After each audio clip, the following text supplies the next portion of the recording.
स्वागत है आप सभी का डेली वाइट्स के सीटेट के प्रीवियस ईयर पेपर के सीरीज में। पेपर 2 हम लोग डिस्कस कर रहे हैं इंग्लिश को। इंग्लिश अगर आपने लैंग्वेज 2 के तौर पे लिया है, जो कि पार्ट 5 में पूछा जाता है 121 से लेके 150 तक के क्वेश्चन में। आपको मैं एक बार क्वेश्चन पेपर दिखा देती हूँ सो दैट आपको क्लियर हो जाएगा कि किस सेक्शन के बारे में मैं बात कर रही हूँ। ये देख सकते हैं आप लोग, ये क्वेश्चन है 8 फरवरी के एग्जाम में पूछा हुआ। स्टार्टिंग में सीडीपी का क्वेश्चन होता है सेक्शन ए में। देन इसी तरीके से नीचे मूव करते हैं तो भाग 2 आता है जिसमें कि मैथमेटिक्स एंड साइंस होता है। देन मूव करेंगे हम लोग नीचे की ओर, अप्रोक्स 90 क्वेश्चन तक रीच करना है हमें। 90 नंबर के क्वेश्चन पे पहुंचते ही आपको पार्ट 3 देखने को मिलेगा, जैसा कि ये रहा। पार्ट 3 में सोशल साइंस होता है। पार्ट 4 जो होता है वो भी लैंग्वेज होता है, लेकिन अगर आपने लैंग्वेज 1 जो लिया है, फॉर एग्जांपल लैंग्वेज 1 हिंदी लिया है तो वो रहेगा, और लैंग्वेज 1 यदि इंग्लिश लिया है तो वहां पे रहेगा। अदरवाइज मैं जो सेक्शन आपको सॉल्व करवा रही हूँ लैंग्वेज 2 के तौर पे, यदि आपने इंग्लिश लिया है तो जैसा कि आप देख सकते हो ये है पार्ट 4 इंग्लिश, यदि आपने लैंग्वेज 1 के तौर पे लिया है। ठीक है, हमें कहाँ मूव करना है? पार्ट 5 की ओर। तो थोड़ा नीचे स्क्रॉल करते हैं और ये रहा पार्ट 5 का सेक्शन। आप देख सकते हो पार्ट 5 लैंग्वेज 2 के तौर पे इंग्लिश यदि आपने चूज किया है, और 121 टू 150 नंबर के क्वेश्चंस आपके रहेंगे इंग्लिश के। इन्हीं क्वेश्चंस को मैं अभी आपके साथ डिस्कस करने वाली हूँ। तो जैसा कि मैंने कहा, हम लोग पेपर 2 डिस्कस करने वाले हैं इंग्लिश एज अ लैंग्वेज 2 के तौर पे।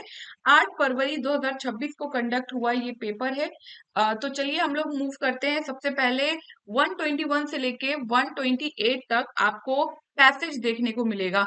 इस पैसेज को आप स्क्रीन पॉज करके रीड करिए तो आप पाइएगा कि यहाँ पे वेजिटेरियन जो कल्चर डेवलप हो रहा है, वेजिटेरियनिज्म का, कि कैसे लोग वेजिटेरियन हो रहे हैं, ठीक है, और कैसे नॉन वेजिटेरियन चीजों से साइड हट रहे हैं, उस पे बेस्ड है कहीं ना कहीं ये पूरा का पूरा जो पैसेज है।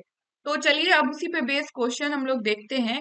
यहाँ पे पूछ रहा है आप क्लॉज को फाइंड आउट करिए, जो अंडरलाइन सेंटेंस है उसका। A low fat vegetarian diet is the single most effective way in which we can stop the progressive of coronary artery disease. तो इसका क्या हो जाएगा? कौन सा क्लोज क्लॉज है? ये एडजेक्टिव क्लॉज है। Adjective clause clear. Basically adjective clause क्या होता है? ये मॉडिफाई करता है नाउन के वे को आंसर करने के लिए। जब भी विच हो, दैट हो, या फिर हु हो, इस तरह के चीजें ऐड हो जाती है तो वो क्या हो जाता है? एडजेक्टिव क्लॉज हो जाता है। नाउ यहाँ पे बताया जा रहा है क्या मोटिव नहीं है वेजिटेरियनिज्म का। ठीक है, तो आप रीड करोगे आपको आंसर क्लियर हो जाएगा अगर आपने पैसेज रीड किया होगा तो। यहाँ पे क्या लिखा हुआ है? जो they want to live longer and healthier life. Vegetarian जो लोग हैं वो हेल्दी और लॉन्गर लाइफ जीना चाहते हैं, अर्थ को प्रिजर्व करना चाहते हैं। Oppose eating animals, basically animal eating को अपोज करते हैं, उसका विरोध करते हैं। या फिर वो जो वेजिटेरियन फूड है वो चीपर होता है नॉन वेजिटेरियन के तुलना में, इसलिए लोग खाते हैं। तो कौन सा इसका मोटिव नहीं है? ऑफ कोर्स 4 नंबर का है। प्राइस पे ये जो पैसेज है बेस नहीं है, ये हेल्दी लाइफ, नेचुरल रिसोर्स को डेवलप करना है ना, एनिमल ईटिंग को रोकना, इस पे बेस्ड है। तो हमारा आंसर हो गया ऑप्शन नंबर 4। यहाँ पे आप क्लियरली इसको भी रीड कर सकते हो। Now the implicit message that vegetarian spreads is, कौन सा मैसेज है जो वेजिटेरियनिज्म स्प्रेड करता है? तो आप देखोगे तो यहाँ पे लिखा है but despite its implicit message of universal love and non violence. तो हमारा आंसर क्या हो जाएगा? Universal love and non violence. Now vegetarianism is not as popular as it should be because, कह रहा है कि ये बहुत ज्यादा पॉपुलर नहीं है। क्यों नहीं है? तो इसका भी मैंने यहाँ पे अटैच कर रखा है। क्यों बहुत ज्यादा पॉपुलर नहीं है? क्योंकि inward looking habit and is best cultivated in the mind. तो यहाँ पे हमारा आंसर हो जाएगा it is an inward looking habit and best cultivated in the mind, इसी वजह से ये पॉपुलर उतना नहीं है। Now which one of the following word is most similar to the word of cultivated. ये तो देखिए पैसेज से भले ही लिया गया, लेकिन कुछ वर्ड्स ऐसे हैं कॉमन से, उसका आपको सिमिलर बताना है, तो आप बिना पैसेज पे बेस्ड भी बता सकते हो। कल्टिवेटेड का मतलब क्या होगा? Loved, attracted, developed, like. Cultivation से क्या होता है? डेवलपमेंट होती है ना, डेवलप्ड। आंसर हमारा क्या हो जाएगा? Option number 3। नाउ 126 नंबर का क्वेश्चन है, कौन सा वर्ड है जो कि अपोजिट है टेस्टलेस का? टेस्टलेस का मतलब होता है जिसमें स्वाद नहीं है, तो इसका पैसेज से आपको बताना है। तो आप देखे होंगे लास्ट लाइन जो है, यहाँ पे बताया जा रहा है कि जो नॉन वेजिटेरियन फूड है ना, वो सीजनड होता है। बेसिकली नॉन वेजिटेरियन फूड जो होता है उसका कोई टेस्ट नहीं होता है, उसको सीजन किया जाता है वेजिटेबल किंगडम के फ्रूट्स इंग्रेडिएंट्स, मतलब वेजीज के साथ, ठीक है, टू मेक पेलेटेबल। तो इसका उल्टा क्या हो गया? नॉन टेस्टलेस का पेलेटेबल। ओके, इसका आप देख सकते हो एग्जैक्टली मतलब क्या है। ओके, नाउ पैसेज से बेसिकली हमें देना था आंसर ना, इसीलिए हम लोग यहां से ही देंगे, जैसा कि यहाँ लिखा भी used in the passage. Now यहाँ पे पूछ रहा है दिस क्या है? दिस क्या है बताइए? सिंपल सा क्वेश्चन है, दिस क्या है? प्रोनाउन है, ठीक है। अब इसको डिटेल में आप देखोगे तो ये कौन सा प्रोनाउन है? डिमोन्स्ट्रेटिव प्रोनाउन है। ओके, नाउ अब आगे हम लोग मूव करते हैं। यहाँ पे बताया जा रहा है दो सेंटेंस है, आपको बताना है कौन सा करेक्ट है, इनकरेक्ट है एंड ऑल, ठीक है। वेजिटेरियनिज्म जो है प्रमोट करता है लॉन्गर और हेल्थियर लाइफ, एकदम सही बात है। और अर्थ को भी प्रिजर्व करता है, उसके नेचुरल रिसोर्सेज को भी, एकदम करेक्ट बात है। ये एकदम वर्ड टू वर्ड पैसेज से उठाया गया है। Vegetarianism has not became popular, sorry very popular, because it does not help in preservation और ट्रीटमेंट ऑफ हार्ट डिजीज। इसकी चर्चा की नहीं गई है ना, हार्ट डिजीज से रिलेटेड, तो इसका आंसर क्या हो जाएगा? Only one. Only one is the answer. Now हम लोगों ने 128 तक के क्वेश्चन सॉल्व किए। नाउ अब नेक्स्ट पैसेज है जो कि सेल्फ कंट्रोल पे बेस्ड है, कि सेल्फ कंट्रोल किस प्रकार का होना चाहिए, किस तरीके से सेल्फ कंट्रोल आगे बढ़ने में हेल्प करता है, इस पे बेस्ड है। तो इसको भी आप एक बार पॉज करके रीड करोगे। अब हम लोग 129 टू 135 नंबर के क्वेश्चन यहीं से सॉल्व करेंगे। एक यंग विमेन है, who was hearing the complaints do, वो अगर कंप्लेंट सुन रही है तो क्लियरली यहाँ पे मेंशन है, देखिए, hearing the complaint kept cool, तो आंसर क्या हो जाएगा हमारा? She kept her cool. Now study the following statement, again दो स्टेटमेंट है, आपको फाइंड आउट करना है कौन करेक्ट है, इनकरेक्ट है। Lack of self control makes people grave, ये देखिए यहाँ पे स्टेटमेंट है, लैक ऑफ सेल्फ कंट्रोल, पहला ही लाइन है, have brought grave to more people, है ना, तो ये एकदम करेक्ट बात है। सेकेंड क्या है? Harmonious negotiation with other people is required for self control, may be ये करेक्ट हो सकता है, लेकिन इसकी चर्चा कहीं पे दी हुई नहीं है, तो इसका आंसर क्या हो जाएगा? Option number 1। आप यहाँ पे एक बार देख सकते हो कि मतलब जब भी आपको लगे, है ना, तो आप एक बार देख सकते हो। नाउ देखिए यहाँ पे जैसे कि बात भी किया गया, harmonious negotiation with other people and this requires self control in abundance, पर हमारा क्या था? Harmonious negotiation required self control, इसी वजह से वो क्या है? इनकरेक्ट है। Now 131, what every successful person must have, क्या होना चाहिए एक सक्सेसफुल पर्सन के पास? सेल्फ कंट्रोल होना चाहिए, ठीक है। Every successful person must have some sort of a balance will for his her emotions, a balanced will for emotion refers directly to self control। now बताना है हमें बेसिकली सिमिलर वर्ड किसके लिए, एक फ्रेज है लिक्विड गेटिंग थिक, कोई भी liquid यदि थिक होते जाती है तो उसे क्या कहते हैं? कॉगुलेट, है ना, तो इसका आंसर हो गया कॉगुलेट। इसका सिंपल मतलब ही होता है लिक्विड से सेमी सॉलिड स्टेट की ओर बढ़ना। Now harmonious negotiation is needed for, again यहाँ पे क्या है? Success is like a very largely a matter of harmonious negotiation, तो क्या हो जाएगा इसका answer? Success in life. Direct direct question आपको देखने को मिलेगा ये आपके पैसेज से, इसमें मेहनत ही नहीं करनी है, ठीक है।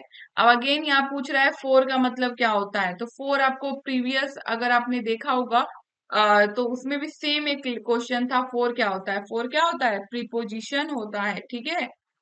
नाउ नेक्स्ट अब हम लोग मूव करेंगे आखिरी क्वेश्चन जो कि आपके पैसेज पे बेस्ड है।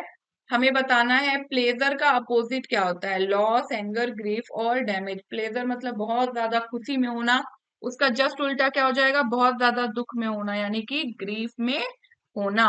नाउ अब हम लोग पेडागोजी के क्वेश्चंस को सॉल्व करेंगे, लैंग्वेज पेडागोजी के। तो यहाँ पे बताया जा रहा है एक टीचर जो है असाइनमेंट बच्चे को दे रहा है क्लास 8 के, ठीक है, राइटिंग से रिलेटेड है।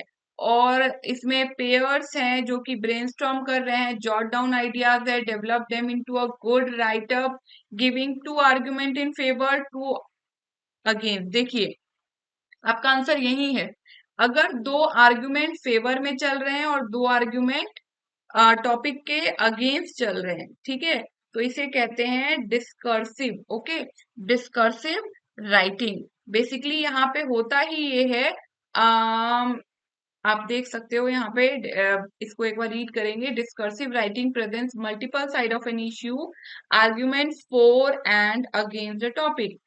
आर्ग्यूमेंट फोर के में फेवर में और अगेंस्ट में, है ना। तो यहाँ पे ये होता है, देखिए द की क्लू क्या है, आपके जो जो मैंने कहा कि दो फेवर में है और दो अगेंस्ट में, इसका सिंपल मतलब है कि वो डिस्कर्सिव है। ओके, ये जो इननेटनेस की बात की है किसने, नॉम चॉम्स्की ने, है ना। तो इसमें से कौन है जो बेहतर ढंग से इसे एक्सप्लेन कर रहा है, जो पेरेंट्स हैं उनके एफर्ट या पीयर या फिर जो नजदीकी बच्चे हैं या जो इन्वायरमेंट है, वो रिस्पॉन्सिबल होता है लैंग्वेज एक्विजिशन में। देखिए लैंग्वेज एक्विजिशन में यस ये लोग रिस्पॉन्सिबल होते हैं, लेकिन ये चॉम्स्की के इननेटनेस को नहीं जस्टिफाई कर रहे हैं, ठीक है। अगर मैं शॉर्ट में आपको बताऊं तो चॉम्स्की का इननेटनेस एबिलिटी क्या थी, कि कोई भी ह्यूमन का जो चाइल्ड होता है उसके अंदर इननेट एबिलिटी होती है कि वो लैंग्वेज को सीख सके, एक्वायर कर सके, है ना। तो ये तो बताया जा रहा है कि कैसे एक्वायर कर रहा है, ये आपके थ्योरी को तो जस्टिफाई नहीं कर रहा। Language is unique only to human, only human who can speak, ये भी करेक्ट बात है, पर ये भी कहीं ना कहीं सेटिस्फाई नहीं कर रहा है। अब यहाँ पे क्या है, देखिए फैकल्टी प्रेजेंट कर रहा है चिल्ड्रेन को ताकि वो चीजों को प्रैक्टिस करे और ड्रिल करे, ये तो एकदम गलत बात है। नॉम चॉम्स्की के स्टेटमेंट को एकदम अपोजिट ओर ले जा रहा है, ड्रिल करने को, रटने को कह रहा है।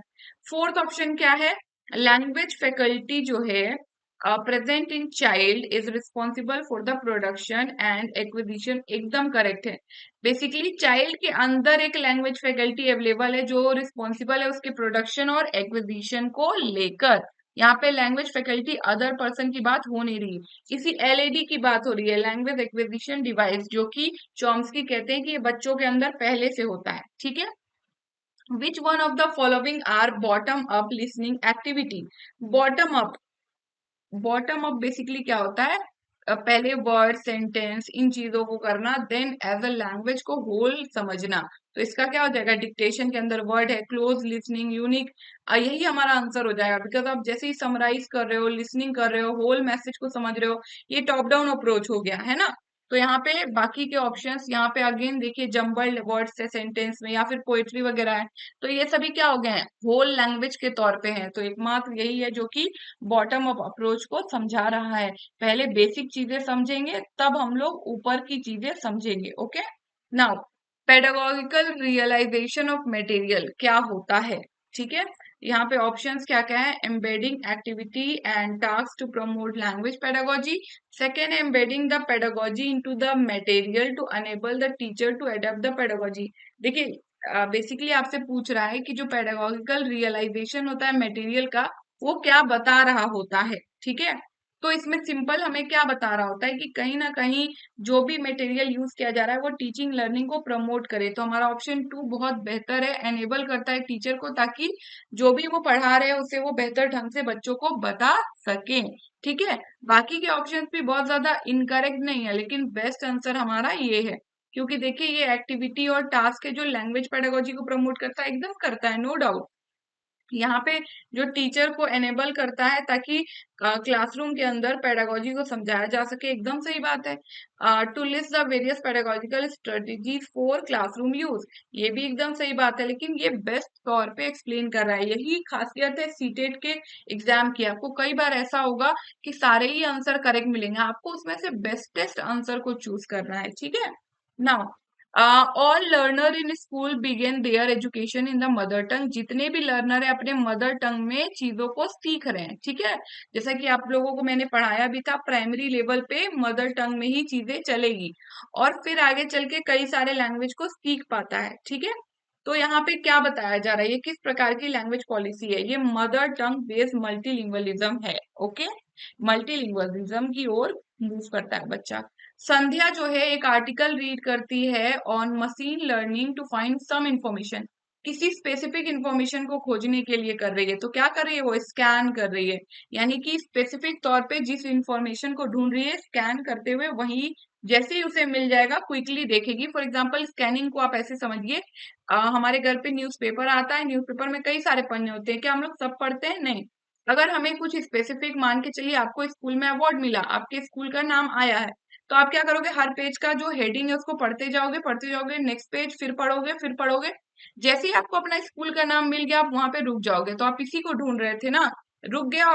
इसी को ढूंढने की जो प्रोसेस है इस तरीके से इसे स्कैनिंग कहते हैं। तो ये भी वही कर रही है, किसी इंफॉर्मेशन को ढूंढने के लिए स्कैन कर रही है, ओके। नाउ अब यहाँ पे बताना है हमें बेसिकली ये टास्क जो है उसे क्या कहते हैं। एक स्मॉल टेक्स्ट है, ठीक है, टू डिफरेंट चंक्स हैं क्लासरूम के अंदर। बेसिकली क्या हो रहा है, डिक्टेशन हो रहा है, एक लर्नर जो है दूसरे को बोल रहा है तो वो लिख रहा है, ठीक है। और फिर सेम प्रोसेस, दूसरा पहले को बोल रहा है। तो यहाँ क्या हो रहा है, म्यूचुअल लेवल पे डिक्टेशन हो रहा है, एक बोल रहा है दूसरा लिख रहा है, फिर दूसरा बोलेगा पहला लिखेगा, ठीक है। तो म्यूचुअल डिक्टेशन, इसे और क्या कहते हैं, डिक्टोग्रॉस और जेक्सो डिक्टेशन, ओके। कोऑपरेटिव लर्निंग को प्रमोट करता है ये।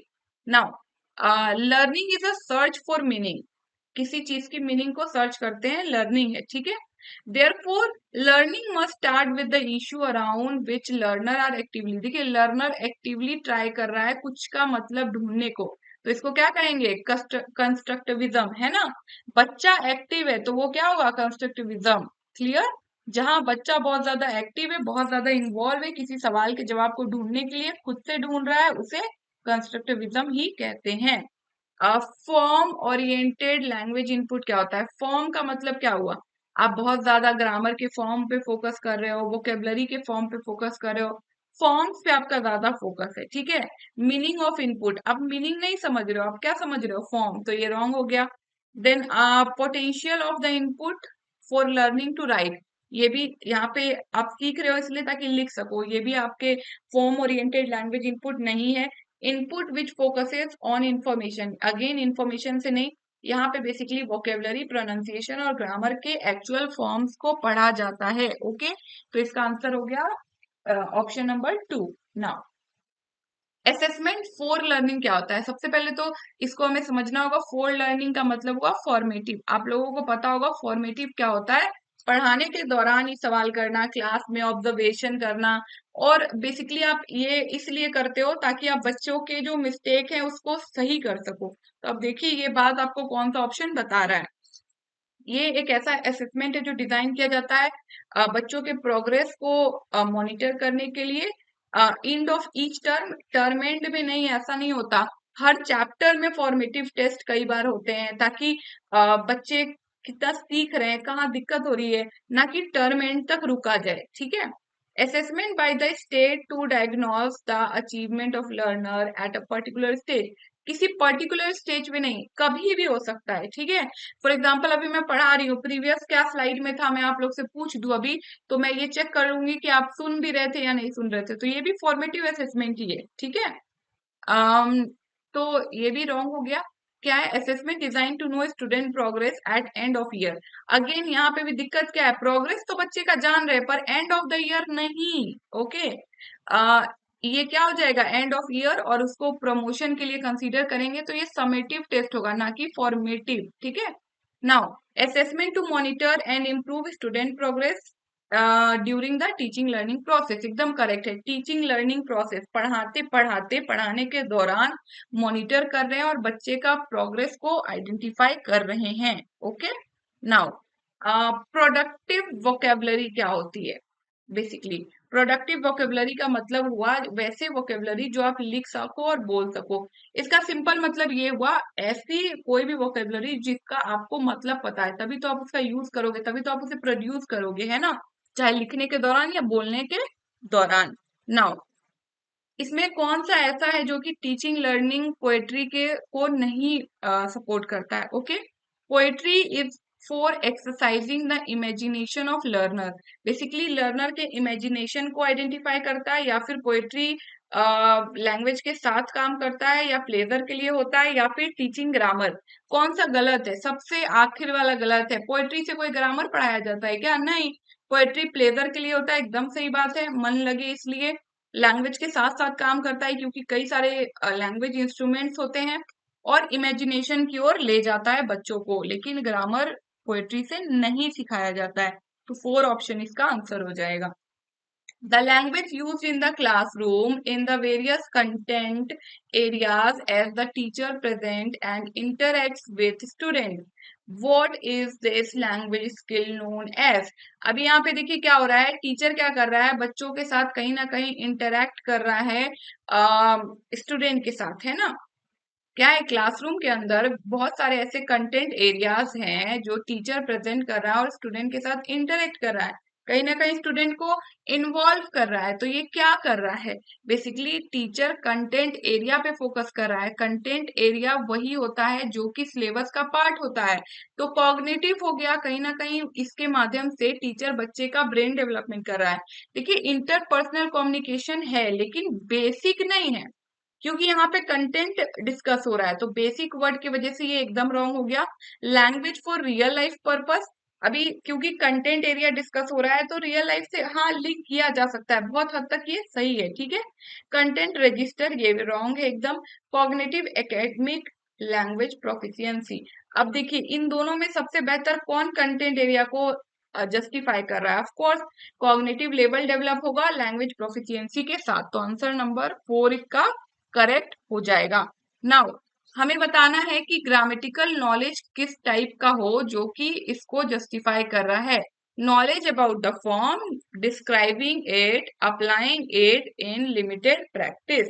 क्या हो जाएगा इसका आंसर? बेसिकली यहाँ पे जो फॉर्म है उसको, उसका नॉलेज है आपको, आप उसको डिस्क्राइब कर रहे हो और अप्लाई कर रहे हो, तो ये क्या है? डिक्लेरेटिव नॉलेज है। ओके, जो आप रूल वगैरह फैक्ट वगैरह जान रहे हो उसको प्रॉपर तरीके से यूज कर रहे हो। ओके, नाउ आखिरी क्वेश्चन है 8 फरवरी के पेपर का, लैंग्वेज पेडागोजी में इंग्लिश का। ओके, जो कि पेपर 2 के तौर पे है। यहाँ पे बताया जा रहा है कि लर्नर ना होटल मेन्यू देख रहे हैं, उन्हें फूड ऑर्डर करना है 4 लोगों के लिए, 1800 रुपए हैं, जिसमें से एक जो है वेजिटेरियन है और एक जो है उसको मशरूम से एलर्जी है। 70 रुपए उन्हें बचाना है ऑटो रिक्शा के लिए ताकि हॉस्टल वापस जा सके। ओके, तो यहाँ पे बेसिकली लर्नर जो है क्या करेंगे ऑर्डर करने के दौरान, है ना, क्या प्रेफरेंस देंगे, क्या कैसे वो घर तक पहुंचेंगे हॉस्टल तक, तो ये पूरी जो एक्टिविटी है इसमें क्या बच्चा करेगा? Higher order thinking value develop होगी, या फिर स्टडी इंगेज रिफ्लेक्ट यूज होगा, या फिर कॉग्निटिव स्ट्रेटेजी, या फिर प्रेजेंट प्रैक्टिस प्रोड्यूस। तो देखिए ये प्रेजेंट प्रैक्टिस और प्रोड्यूस है। प्रेजेंट के माध्यम से वो समझेंगे क्या क्या सिचुएशंस है, उसको प्रैक्टिस करेंगे और फिर उसके हिसाब से चीजों को प्रोड्यूस करेंगे, ऑर्डर करेंगे और उस हिसाब से एग्जीक्यूशन होगा। इसीलिए प्रेजेंट प्रैक्टिस और प्रोड्यूस। एक बार आप इसे रीड भी कर सकते हो। Present practice produce is a language teaching framework. In the produce stage learner use language freely and communicatively in real life situation. तो यहीं पे हमारा ये सेशन एंड होता है। मिलते हैं हमारे नेक्स्ट प्रीवियस ईयर के सेशन में। This was it for this video. Thank you.